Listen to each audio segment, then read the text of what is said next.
to the Risk and Roll podcast. Hey everybody, welcome back to the Risk and Roll podcast. It's a fancy name for a fancy group of guys who are only going to talk about compliance and marketing and data, all things housing related that have nothing to do with sales. That's really what we're focused on. So if you're a salesperson and you're like, man, I'm so tired of those sales only podcasts, well, you're in luck. We're going to talk about compliance, structure. We've got ideas. We don't always have answers. And we've got insights thanks to the multiple gray hairs we all carry now. And I'm putting myself in the same category. So with me today is Greg Oliven, Polygon Research, your data pivoting table analysis. He does amazing work with HMDA data, something that only circus performers really could hope to endeavor with if they actually had data in their hands. Ray Snytsheuvel, the guy with the hardest to announce and pronounce last name with Loan Risk Advisors. When it comes to RESPA, he is the go-to. Like the Webster's Dictionary, he's sharp and witty and has a lot of good definitions. And myself, I'm the CEO of the MLO Force, where we do training and compliance training in a way that hopefully doesn't make you fall asleep. But we're going to stick and start with Bob Simpson, CEO, founder of DaylightAML, and now noted author in Housing Wire. He had an article pop up, and I'm just going to read the first paragraph of this article titled, "It's Time for America to Think Differently About Money Laundering and Risk Assessment." His launched paragraph was, "There is a robust international network working to prevent money laundering. It's called the FATF, the Financial Action Task Force. It is headquartered in Paris and works through 9 regional satellite organizations on every continent except Antarctica. It provides guidance to more than 100 countries on anti-money laundering best practices, and it puts offenders and scofflaws on either a gray list, naughty, or blacklist, criminal, as a way to herd all these cats." That's the opening salvo to a fantastic article that, Bob, I think you need to take it away now and help us walk through a discussion on this topic. All right, well, let me start by saying that the FATF, that international organization, does have some relevance to your life. And let me tell you how. I got introduced to the world of risk and risk assessment, 20 years ago. I went to a conference in New Orleans, and I didn't realize I was in my early 40s. There's a whole industry devoted to risk assessment, and it covers everything from, interest rate swings to what I thought at the time was an outrageous sort of overreach, which is, what's your plan in the event of a pandemic? And it was like, never happen. This would never happen. Well, my opinion changed. And so when you're assessing risk for your organization, you really have to be the creative one. You have to be thinking outside the box. How could we get dinged? Somebody asked me, 4 or 5 years ago, what would turn this housing market around? I said a dramatic rise in interest rates. And I didn't expect what happened. We were 2.5%, 3% at the time. A dramatic rise, I thought, was about 4.5%. So I've been staying attuned to some of the things that affect my world: money laundering, Bank Secrecy Act education. And I've seen some things that I think need to hit your radar if you're in charge of assessing your institution's risk. And that's all you're trying to do, is keep your radar up so that you're aware. The worst thing, if you're a risk guy, the thing you never want to say is, I never thought of that, right? I never thought of that. Well, we've got some potential exposure or some potential swings in market conditions based on some of the actions that this administration has taken with respect to white-collar crime and anti-money laundering enforcement. Let me just mention the 3 that I mentioned in my article. The new administration said we're not going to enforce the Foreign Corrupt Practices Act because if we can't pay bribes, and this is virtually the quote, then we can't compete on the world stage. Well, that is an outlier of an opinion, and every other non-rogue nation would disagree with that. No one really wants to live in a world where palms are getting greased and you're losing business because you didn't pay enough, right? So then pronouncements about what we're going to prosecute in terms of white-collar crime And then finally, this thing that's been on everybody's mind where we aren't going to require U.S. companies to disclose their owners. Boy, we are alone on that one. We're on our only island when we say in the U.S. now, foreign companies have to tell us who owns you, but U.S. companies don't. That really puts us as an outlier. And if you don't keep track of it like those of us in the AML community do, this idea of shell companies and beneficial owners is a hot topic around the world. It is on everybody's list. Man, we got to find out who's buying and selling properties and companies, and we need to know. And then we come out and say, nope, we're not playing. We're not going to require beneficial owners for U.S. corporations. That really puts us in a real solitary silo. And final point as we get started here is that companies that don't play well with others in the sandbox, those that do flout the rules, they can end up on what the FATF calls their gray list, and you end up with a dunce cap on in the corner and limitations on your ability to play in the international scene. Bad ratings on your debt, on your companies, limits on transactions, examinations to make sure that money laundering isn't happening.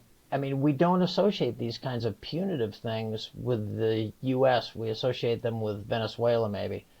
But our failure to play by the rules that the FATF, I mean, who wants to listen to the French, right?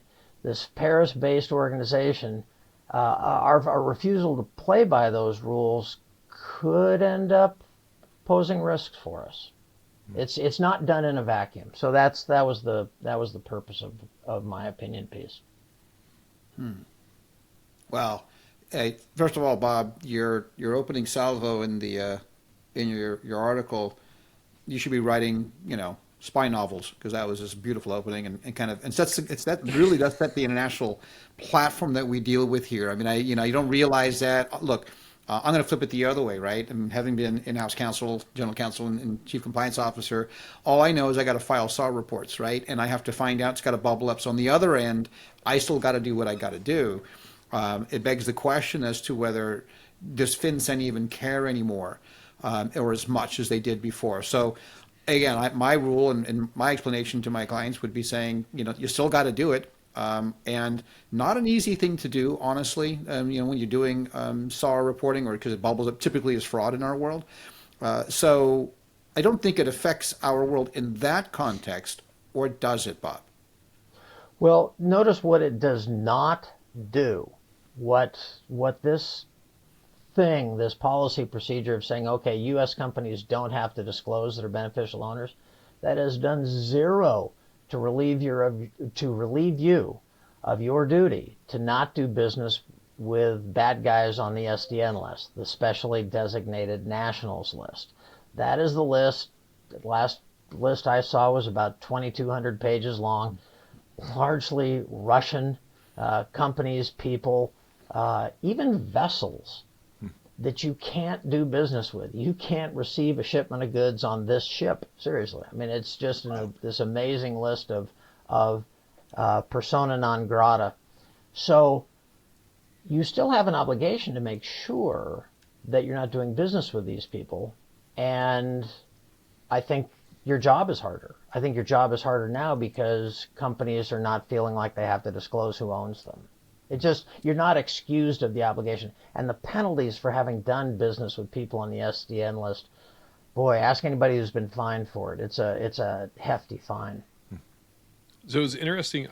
When you initially pushed this out and were like, hey, let's talk about this, I was like, I don't know. I don't know where that really hits me as a broker and a trainer, other than, hey, here's what happens. Then I just got a notice in Google. Google advertising just adopted more of the European model in this one, where they're going to require that under all Google ads. So when you go to search something and it says, the first 3 or 4 pieces are sponsored, it will tell you who's paying for that sponsorship now. So now we'll be registered. I went, oh, now I understand why I care as a consumer. I want to know who's paying for that ad to pop up to the top. That actually does make me go, why is Ray Snytsheuvel trying to get me to click on something about, loan risk advisors? Like, I don't understand. Where does this come from? Or, why is Ray trying to get me on how to sell me a course on creating RESPA compliant ads? Like, loan risk advisors wants me to buy that. Oh, I see where that's where all of a sudden, Bob, I went, okay, having knowledge of who owns what company specifically, and we're vetting against the transfer of money. Okay, now I'm getting a little bit more as an end user who's like, I don't know why I care. It's big money. It's banks. Doesn't the FDIC regulate everybody? Yeah. Yeah, if I were running risk inside of an institution, this might be overboard, but I, on a pretty regular basis, would want background on who we're giving cash out to. I mean, I've mentioned that to risk people at lenders, and they're like, are you saying that I have to worry about who I give my cash out to? I don't know.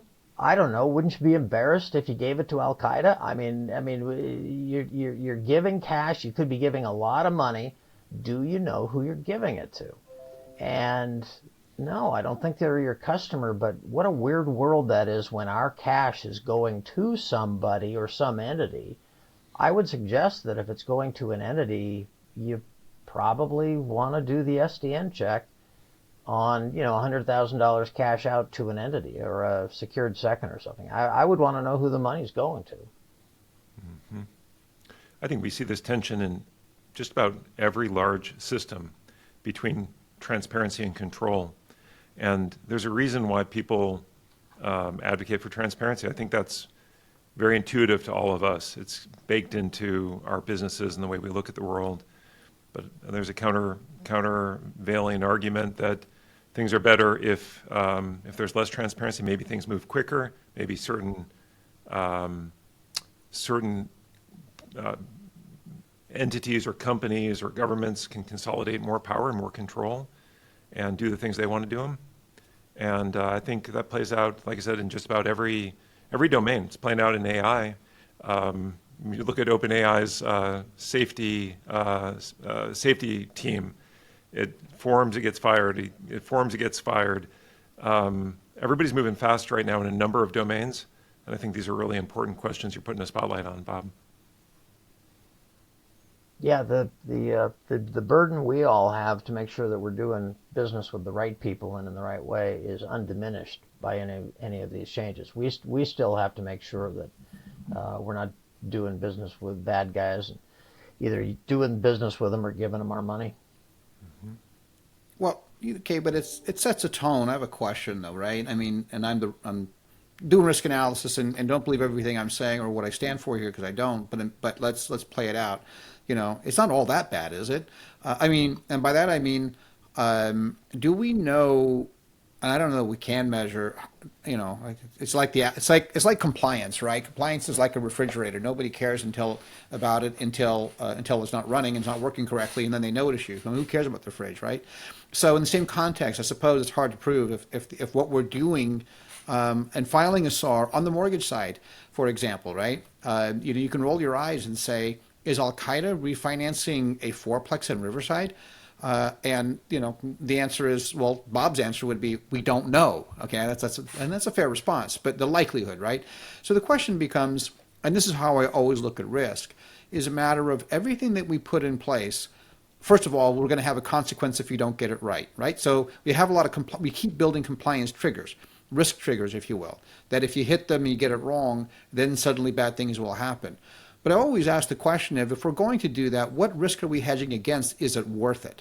And so, again, I want to be careful here. Ray's not saying it's not worth it, but I'm sure it is. I'm just curious, though, when we start thinking about this, and when you have, again, I'm not fond of a phrase that says bribes, for lack of a better term, is good, but still, at some point, do we feel that we've gotten overregulated otherwise? It sounds like that's the message, at least from the administration, and I want to just play in that little bit insofar as, a lot of people will say, this kind of makes sense. We should back off. Again, I'm not saying I'm one of them, but we're doing a lot of work to hedge risk that we don't know that we're actually hedging. What can we say about that? I mean, we've all paid a price because a guy tried to fly into this country with a shoe bomb. What when was that guy? 2003, 4, 5. Wasn't he? Where was he landing, in Toronto or something? And and the price is we all take off our damn shoes for the next 20 years. We've all paid a price because when it went bad, it went really, really bad. And so society makes adjustments and we all adjust to this thing. Well, when we let out of control bankers, and that's all I'm going to say, run the world from 2004, 5, and 6, we had a catastrophe. And we end up then with all these rules that get into place and we're all living by them. And maybe we overreacted, maybe we got too many rules. Totally open to hearing about that. But the restrictions and the constrictions that we live with, I think are well intended. But you have a problem, don't you, when they're misunderstood. If the community in the United States of compliance people thinks that anti-money laundering laws are just like HMDA and TILA, be nice to your borrowers, be friendly to your borrowers, be honest with them, that's not what we're talking about here. We're talking about stopping international terrorist, drug, human trafficking, sex trafficking people from being able to launder their money in our system. It's not even the same topic as be nice to your borrowers. So I would like us to all realize that, yeah, we have those HMDA obligations, but we've also got this, which is a little more of an international concern. It should be in the general counsel's office instead of head of compliance, I think. I think that's okay. That's a fair statement. And so, it always goes back to, did we do too much? And I think what we're doing initially when we had AML introduced into mortgage industry, I think it was again a lot of administration. We were dealing with a lot back then. And 2012. Yeah, 2012 exactly. So we're coming in. We were dealing with a lot in mortgage operations and compliance at the time. That we do it now is fine. It's just it's always raising the awareness of the significance. And we have so many significant things to make people aware of in the operation that this is just one other thing. But it's interesting because you've got a different texture on this, and I think you nailed it, Bob. I think it's pretty good. It's like, this is not about tracking our data for Greg in HMDA so we can see how we're performing for fair lending. This is not about Nathan having to make sure disclosures are getting out correct and timely when we have to do things so the borrowers know what they're getting.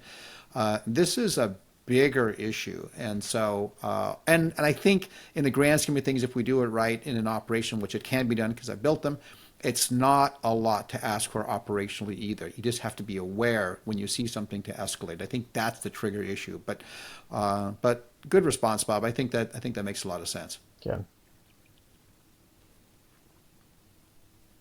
Okay, Greg, with the data sets that you guys pivot, HMDA being out, but you're also your other data sets, you have some fraud flag reports.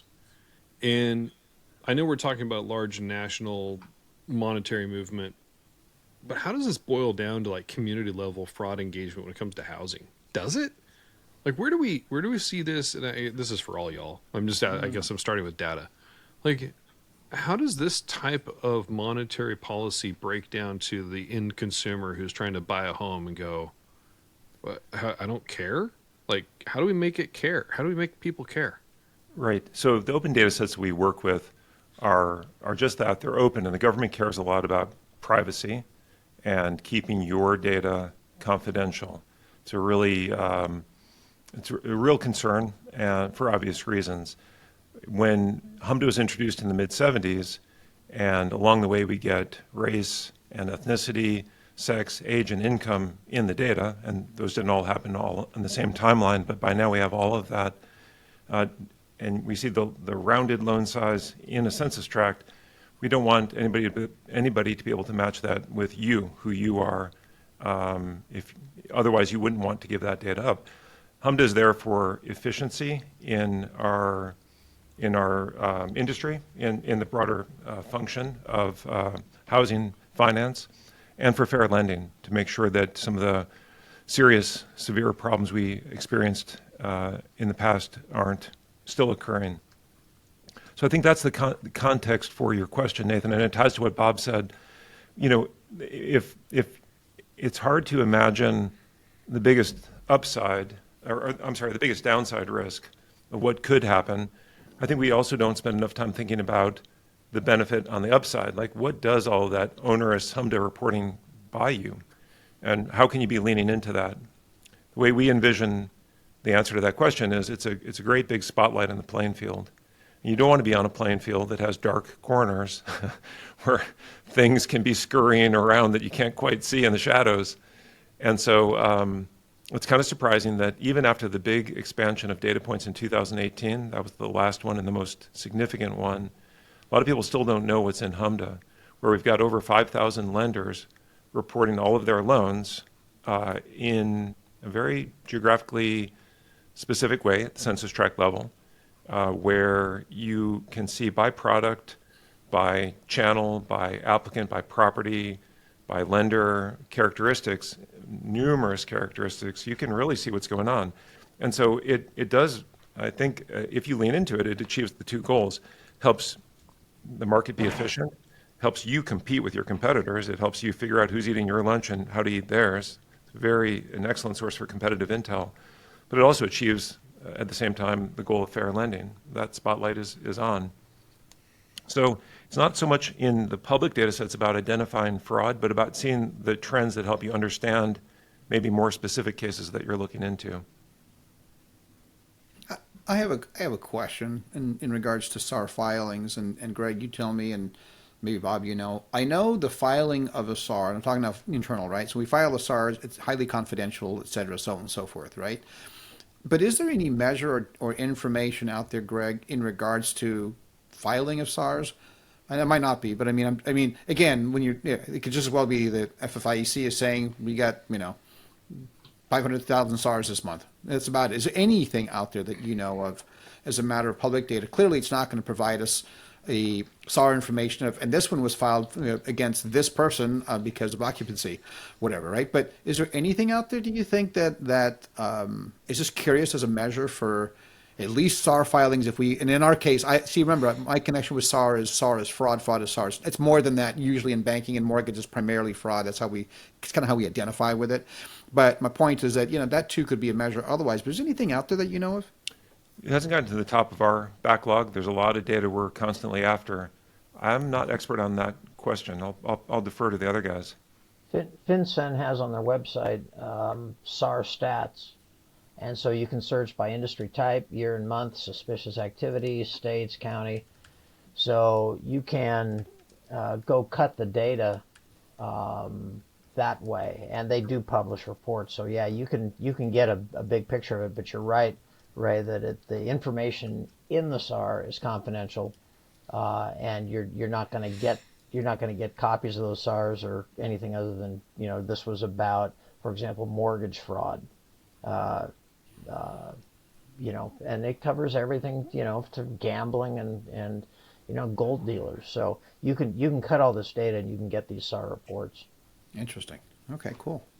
Yeah, that's some interesting complementary data. We have sort of summary stats that are alongside of the data sets we focus on, that we always are thinking about how to represent those, that may be statewide or even just nationally, and they aren't down at the microdata level, at the loan level. We love things that are recorded at the loan level that we can then roll up and slice and dice any which way. But I envision in our future putting some summary dashboards out there alongside for perspective and context. We were talking about something, and I'm thinking how fast everything's moving. And I think you were talking, Greg, about security teams at OpenAI and the transition of new technology right now and how quickly it folds over, right? And I will apologize to this gentleman if I ever meet him in life, but I forget which Microsoft executive it was back in the 80s or something about who coined the law of technology. It doubles every couple years, like how the Moore's law. That's it. Yeah. So it almost feels like we're getting to this hyper fast Moore's law when AI technology hit, right? All of a sudden, the doubling of speed, efficiency, possibility is just exponentially executing itself at a faster and faster rate. Is this then, Bob, to your point about control and assets and all those things, just the reality that we maybe, as a financial culture, are losing the ability to understand of long-term consequences for short-term gain? Are we literally that far out of touch that the short-term action we can't see past 12 to 18 months or the next fiscal year because things change so fast? Why do we bother about 5 years from now? Wow, that's an existential kind of question. That's why you come to Risk and Roll. I mean, that's why we do it. That's like man's search for meaning. I don't know that I can hit all those points. Which is a good book, by the way. It's a good book. Staggering. I think we're all short-sighted. I think human nature is we're all short-sighted. It's where we're getting dinner tonight. I think a lot of our challenges are seeing and accepting long-term consequences for what we're doing short-term. I don't know. You raise a complicated question. But Bob, but to lean on that is that, I mean, if you have an administration that's basically saying we're just going to pull back on these things, that seems a little bit short-sighted if you're looking to really have better control of things. We're taking them a step backward. What's our gain if we're going to, encourage bribes? I'm making it up, right? I mean, that's basically the statement that you put in there, and as it was reported. But I mean, again, if we're getting a policy that we're shifting further, I don't know. It just seems like it is a bit short-sighted. I'm just gonna lay it out there. Do you have any doubt about how Trump conducted his business in New York City? Do you have any questions about it? I don't. I think that he's a little offended that on the world stage he couldn't grease some palms and get some things done. I think that's a Queens developer. It's not limited to Trump. I don't mean to disparage every real estate developer in Queens, but there's a certain Goodfellas kind of element to stop telling me I can't do business with this person or grease a palm or go here or there. There's a certain rogue independence to this philosophy that appeals to a lot of people. That rogue independence appeals to a lot of people.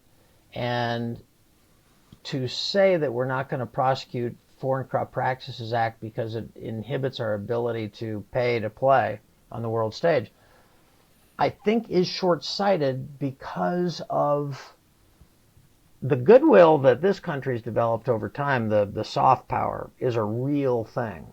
That is a real thing. And I always wondered when I was a young man, what are we doing paying for all these military bases around the world? And what are we doing paying for all this relief all over the world? Well, we're not doing it now in the South Pacific as much as China is. And they're coming in and they're going to Kiribati and they're building ports and they're building shipping facilities, and they are facilitating life for islanders in a way that we're not now. They're exercising soft power in the South Pacific. Is it as forceful as strong power as a military showing? It's subtle, but I mean, you sell to your friends, right? I mean, you sell to people that you know and like. The Chinese are making a hard play to be known and liked. It has its advantages. So. And I think that's the long vision. I think the long vision is I'm going to build you a pier. I'm going to build you a harbor. I'm going to put in your breakwater. And good luck with that. Happy sailing. And then, 5 years from now, when we need strategic partners, you're going to like us. We're going to come to you, and you're going to side with us because we did something nice for you, like build a breakwater. Those things have value.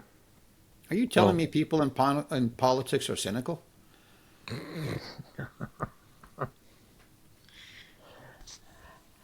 I'm just a detached businessman trying to do my business. And I can appreciate that, Bob. You do it well. Thank you. But all of these trends speak to the main theme of our podcast, which is risk. Things are changing right now, and we all have to update our actual computational models and or at least our mental models about how we're looking at all of that and factoring it all in. I mean, that's really the point, isn't it, Greg? The point is that the ground does shift under your feet, and if you're involved in risk, you have to stay alert. You have to see what the changes are that could affect you. I laughingly talk about the pandemic. I didn't think that was a real thing, you know. Yeah, right. And then it was a real thing.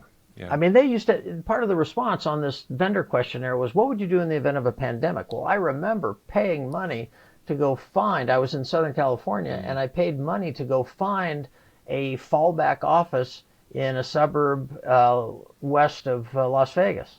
And I had to tell everybody, if we got taken out by a pandemic or an earthquake, I would move my office to Las Vegas. Right. Yeah. It was before that the world realized you could work from home. Yeah. Right? And then we realized you could work from home.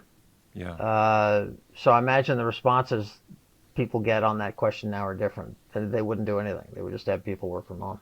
Yeah.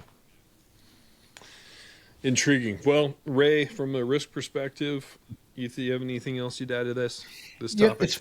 It's Greg, you hit on a great term, you know, and that's the mental model of how you approach risk, right? So, and this is the data model. I mean, you know, I'm not that good. You are, of course, but I'm not. But I am currently dealing with my clients on the mental model, and it's a challenge because, you know, what do I tell them? And I'm working on this, but it's like, well, the CFPB doesn't do this anymore. It's like, well, it's not about the CFPB only. It's about others. It's you know, private counsel. It's whatever. But because you know, private attorneys, it's state regulators, and so when you've got accustomed, ironically, as a compliance attorney and a compliance professional, when you've come accustomed to, well, the CFPB, you know, this is what they would say, so I can't say anything more because that's the whole story. Now it's like, I don't know what they're actually going to do. And what it means. I know what they had said, and it was pretty powerful, and it was understandable. Does that shift or not? And you know, I'm trying to give the best advice I can to my clients to say, you know, the balance between, you know, don't worry about it, and you should worry about it, right? So, or you know, as I say in risk management, is on one side you've got, you know, how lucky do you feel? And the other side is, what more could I have done? And I think on that scale, people are shifting a little bit, and they're just trying to find guidance. And I say this because I've seen a few things pop up. I have seen some state things pop up. I don't think it's related per se to, you know, now taking advantage of the CFPB's gone, we're going to go. I think these things were in the work, but we see, for example, in the regulatory world, where the state's attorney general in Ohio is suing UWM, right? I mean, that's the kind of thing. And that became very public and very big. And remember, the AGs have been big in the past in doing these things. CFPB came in. AGs were still, you know, there. I can't say that they wouldn't have done it, you know, if the CFPB were the same. But it is. It's coming up. We're starting to highlight in the state. I heard that, you know, the multi-state examinations they're doing on lenders now. You get multi-states going in, doing a single examination, which is its own challenge. But they're really getting nitpicky on some things, and some of the penalties are just, my eyes just bug out. It's just what they're doing. Again, not saying this is something as a result of that, but you do step back sometimes thinking, at least, oh, I hate to tell you this, but it was so much easier when you had the devil you knew. And so, you know, now we got many devils we don't know. And we said this before, but it's starting to become very visceral now, I think, and for leaders as well. It's not that company leaders, and it's not that they don't want to do it. I think they're trying to figure out, what should I make of this? And again, I've been providing guidance, and I think it's working, but you are seeing, you think different. You are correct. The whole mental model of managing risk and some of these things have changed. And we just don't know yet. We're figuring out what the best answer is. So we're still moving on that. But that's a very good phrase, actually. The mental model and managing risk has changed. You know, it makes me think about the question of top-down versus bottom-up change in our country, in our society, in our businesses, in the industry at large. And I think, you know, that's part of our message here at Polygon Research is own the data, own your story by jumping into the data and knowing what it says about you and about the whole landscape. And that's sort of the bottom-up change that we are after. Because if you own, let's say you're doing your strategy review and you're trying to understand where you stand and where your opportunities and threats are, and you're updating this on a periodic basis by looking at microdata across multiple data sets, is there anything wrong with factoring in fair lending into that question? I mean, why wouldn't you? Like, why wouldn't you want to know, are you complying with the laws? Are you doing right by the communities and our neighbors that you're out there to serve? And like, if you think that way, then it doesn't matter if it's an R or a D, pro-enforcement, anti-enforcement administration, you're going to be set. And you're going to be set when those enforcement actions do start back up and they take a multi-year look back. You're going to have done the right thing. You won't have gotten blindsided or fallen into any traps.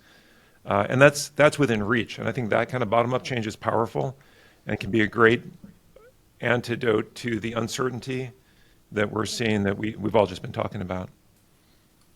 Yeah, that's a good point. Well, this doesn't feel as exciting as our last one. It feels pretty heavy, honestly. I'm not sure if we're feeling a little heavy on this one. So let me ask us for something a little bit more exciting. What's something good that's happened on your part of this industry in the last, 2 to 3 weeks? Stumper. Who wants to go first? It's so I hard like to the come up dead with something silence. good. What's going on? Oh, Like good. I don't know. Dead silence. We live in risk. What possibly could be good? If the sky is falling, it's our job to keep it up. Right? On a positive note, since coming back to California, I've had just great meetings with friends and clients in the business, and I've gotten back into, all my friends in Orange County and the Irvine area and everybody who's there. Just on a personal level, I was gone from Southern California for almost 4 years, and I'm just feeling really, really good about those relationships and being back with my friends and cohorts in this industry. So, Nice. Yeah. That's a good one. Well, Nathan, if I stretch your timeline just a little bit, I'm still going to include that the HMDA data actually came out a month ago. That's definitely a good thing in our world. Yeah. No, I'd actually say that is really good, especially for what we need your all's ability to do. It's been pretty awesome. Yeah. I will tell you, I'm getting, as I mentioned, if you look at the downside, right, was like, I'm trying to advise my clients in a world of uncertainty. What do we do in risk? If you want to flip it on its head, I appreciate the fact that they're asking. Right? They all kind of want to know. They have plans of how they want to come back. I mean, we know that 21 was somewhat busy, but falling off 2022, 23, bit off 24, trying to figure out a footing 25. People are feeling more positive and building what they have. And some are succeeding, some not. Perhaps I can't see that, but they're asking the right questions because they want to see this as part of the plan of their growth and what they're doing. So I see optimism, I guess, is what I'm saying, with mortgage companies, and then including now it's time to invite the compliance questions and the risk questions, and so that's been good. So I enjoy that and navigating that. And to me, the compliance nerd, that's exciting to me. So I'm very happy about that. I'm going to say, from a perspective of operations, both in the origination and on the training side, I kind of feel like we've sifted down to those that are in this business because it's what they feel called to do, and they're sticking to it. There are a lot of people who are in this business, come hell or high water, if you will, that are not bailing quick out. We've seen a lot of loan officers leave. I'm not saying anything about the reasons they did that. Sometimes it happens, but this is how our industry breathes in sessions like this. And I kind of feel like we're hitting the end of our exhale. I'm starting to hear more people go, hey, okay, we've weathered a lot. What's next? How are we going to get through this?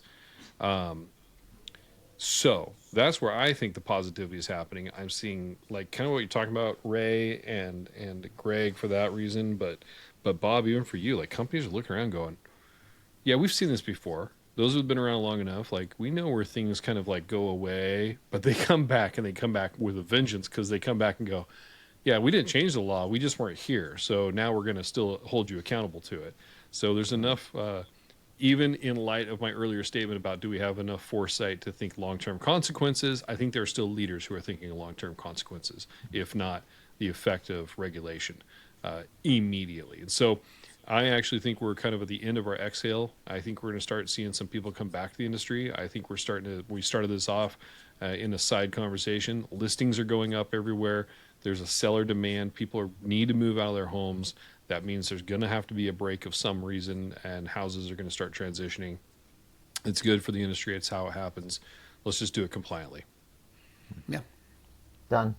Done. All right. Well, gentlemen, always a pleasure. Always fun to do this. I'm going to get this one edited up and rocked out for us. But ladies and gentlemen, thanks for hanging out. If you stayed to the end of this episode, you've been listening to the Rock and Roll Podcast with Greg Sullivan.